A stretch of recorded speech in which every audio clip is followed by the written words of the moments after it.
So this is the first time I tried the flight plan with my Bebop 2. I decided to fly it up around from Rickley Park in Bletchley and to circle Lord Grey's School. It's just going up to the first point now, about 50 metres. Everything seemed fine. Normally when I'm flying without a waypoint, I can normally get the keep in contact with the Bebop for at least, I don't know, 400 or 500 metres. But today it decided about now to drop out. I didn't immediately panic, lost connection.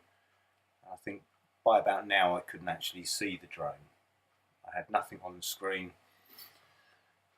If we turn around now as it takes its first, you can just see me as a little dot at the back edge of the field there, wondering what's going on. I'm starting now to walk forward to follow the drone, see if I can pick it up again.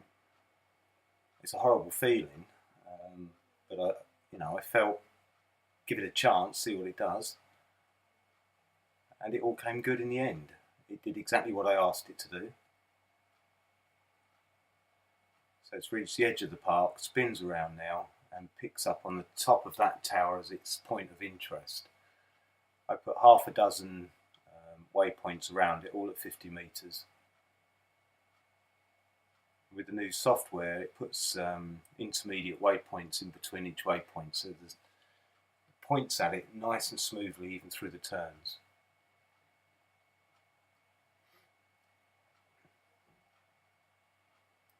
It's a very lonely feeling being stood in the middle of a field, knowing your drone is out there somewhere.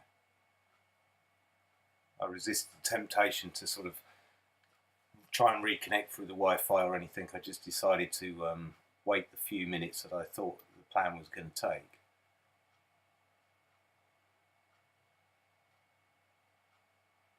And again, on the top right of the screen you can see the park coming into view now. And if you're on a big enough screen you can see a little dark dot wandering around the middle of the field, looking up in the air, wondering where on earth his drone has gone. It was a very windy day,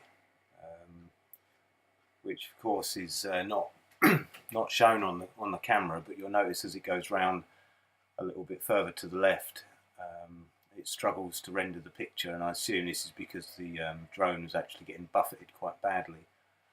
So the software to take out the movement sort of struggles a little bit.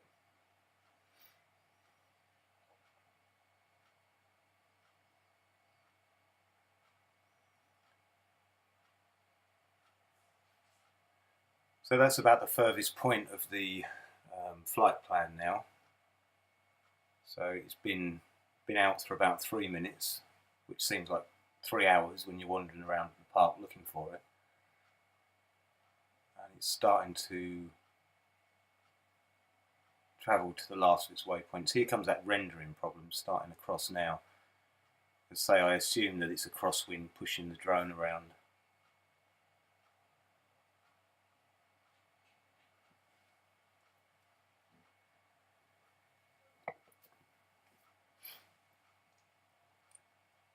I did actually set in a, there we go, that's awful. I did set in a second point of interest for the area of the field I believed I'd be standing in when it came back, but because I'd started to panic, where has it gone?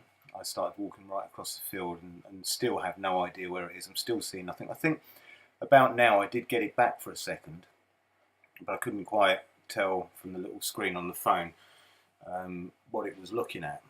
It's funny, the range with the Bebop 2 with the Sky Controller 1 doesn't seem as good as the range with the Bebop 1 with the Sky Controller 1. But yeah, still best flying it with the Sky Controller. I would have thought it would have kept the signal for the Wi-Fi feedback a lot further than it did. So as it comes to its last waypoint, I think I programmed in a 360 rotation, which I think I had the speed set a little bit too fast on. But about now, as I'm almost caught up with the drone, surprisingly late, it all came back. But when you're not sure where it is, and there I am just in the field there, I think I've just spotted it. So So I think now I'm starting to walk back to where I think the next point of interest was, which was supposedly pointing down sort of about my head height, rotate round me and land. Yeah.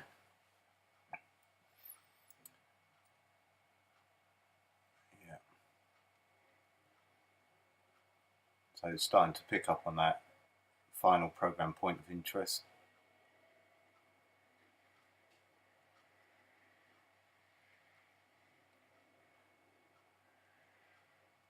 I should be stood there waiting to welcome it home.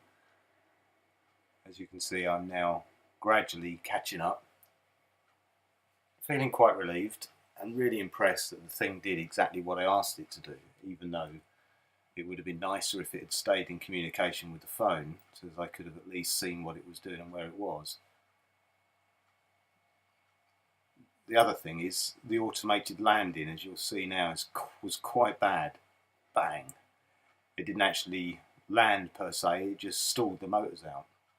So the thing keeps recording now right to the end. But yeah, I mean, all in all, considering the weather, done a great job. Flight plan works really well, trust it. This is an overlay of the plan, the GPS path that the flight took, matches the flight plan exactly. And there's the battery use, hardly anything on Bebop 2. Steady 50 meters everywhere.